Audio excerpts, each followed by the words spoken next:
நைட்டுக்கு டிஃபன் என்னென்னு பார்க்கலாம். கம்பு மாவு நேற்று ஆட்டினது, நேற்று இட்லி ஊற்றிட்டு மாவு மிச்சம் இருந்தது, இன்றைக்கி பணியாரம் ஊற்றிட்டேன்.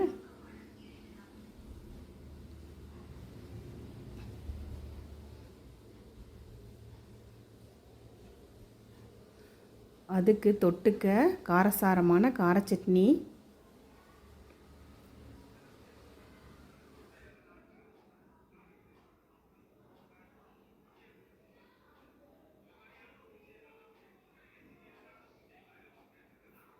அது கூட தேங்காய் சட்னி.